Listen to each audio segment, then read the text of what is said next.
Hi, fifth graders. Welcome back to Persuasive Writing Session 10. Today we are going to begin writing our sloppy copies with our introduction paragraphs. So let's talk about an intro. Well, we already have our hooks figured out from our last session when we did our outlines. So you already have thought about what you are going to use to hook your reader's attention and to clue them in as to what the topic of your paper is going to be about. So we're already one step ahead. Now we have to think about how we're going to fluff up that introduction paragraph, because remember, a paragraph should be at least 5 sentences, close to 8 if we're really getting a meaty paragraph. Now for our intro, it might not be 8 full sentences because it's just the introduction. We're not really giving much meat to that paragraph. So when we work on our body paragraphs, we'll be focusing more on that. As far as our introduction, we really want to make sure that we have several different components. We want to have a hook to engage our reader. We want to have some sort of pathway from your hook to your thesis, and then you want to have your thesis as your last sentence in your paragraph. So what I mean by pathway is think about this middle sentence as a river. So you're starting off with your hook. Now you may have started with a question or a personal story, but how do we get from that to your thesis statement without it sounding choppy? We need to make sure that it flows and that the paragraph makes sense. So we need to think about how we're going to create this pathway. Well, you can create a personal connection, you can include an interesting fact, or you may just come up with some sort of fluff sentence that will lead you from your hook to your thesis statement. So we will take a look at my example in just a second. So that's something to keep in mind. How will you come up with a pathway from your hook to your thesis in order for it to flow like a river? That's why I included this nice graphic of a river flowing through a valley. Isn't that relaxing? So let's take a look at what we are going to be looking at today. So what might be helpful is for you to have open your persuasive essay outline that we did yesterday or during our last session.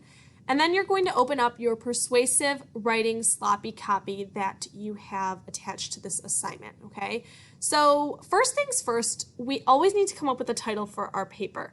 What you are going to do for your title is you are going to write the question that you are debating or investigating.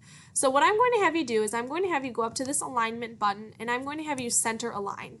Now you can choose whatever font you would like. I think I'm going to do, let's see, coming soon, and I'm going to make this extra large. And your topic or your title is going to be the question you're investigating. So mine is, should kids be required to play a team sport in elementary school?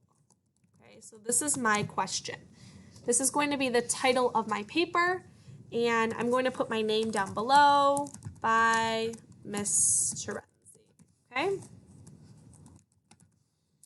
Okay, so I'm going to make this a little bit smaller because I think that the name should be a little bit smaller than your title. So I'm going to put that down below. Now I'm going to go back to the alignment and I'm going to go to left align and I'm going to reduce my size to size 12 font.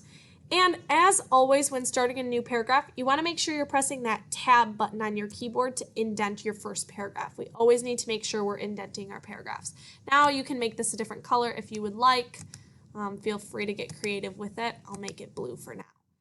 Now I am going to start off with my hook. So I have already created my hook. So all I have to do is go to my outline, copy, and I'm going to paste that right here.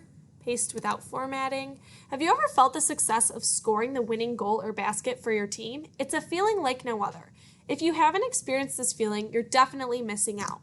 Now I've captured my audience's attention, but I can't just go directly into my thesis. So what I'm going to do is I'm going to also copy and paste my thesis so that I have it in front of me. But I need to think about how I can get from my hook to my thesis while making sense. So what I'm going to do is I am going to add in an interesting fact that will get me from my hook to my thesis. So I have gone ahead and I've looked up an interesting fact about sports, and I'm going to ask my reader, did you know that there are 8,000 different sports that exist in the world? That is, well, I'm going to say that's a lot to choose from. Lot to choose from. All right, well, what am I telling my audience here? Well, I'm telling them that there's something for everyone. Is a sport for everyone's interests. There's a sport for everyone's interests. Okay, so have you ever felt the success of scoring the winning goal or basket for your team? It's a feeling like no other. If you haven't experienced this feeling, you're definitely missing out. Did you know that there are 8,000 different sports that exist in the world? That's a lot to choose from. There's a sport for everyone's interests. Now, I'm going into my thesis, but I think before I get to my thesis, I'm going to include one more sentence. And I'm going to say,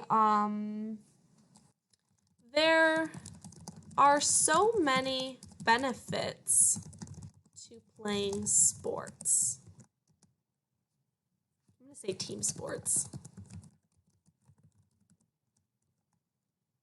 Okay, so now I'm going from, I've started out with my hook, making a personal connection, having the audience reflect.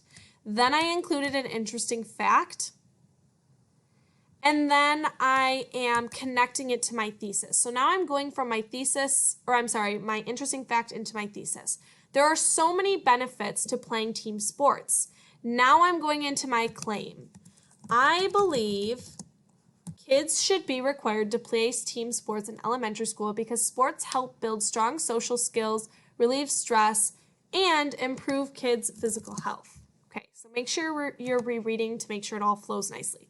So what I want you to do is after you've written your introduction paragraph, I want you to go back and look at the parts of it. Did you start off with a question? And these are what you're going to start off with. All right, well, I started off with a question. If you didn't, did you start off with a story? What did you start off with? Ask yourself, what part did you include there?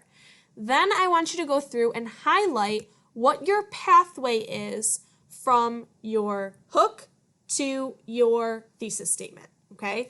So my pathway is right here, okay? This is my pathway. This is how I'm getting from my hook to my thesis, okay? Then in a different color, I want you to go in and highlight your thesis.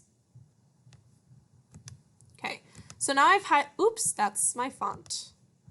Now I've gone through and I've highlighted my pathway from my hook to my thesis, and I made sure that I have my thesis. So you should see that there are 3 different parts: your hook, your pathway, and then your thesis.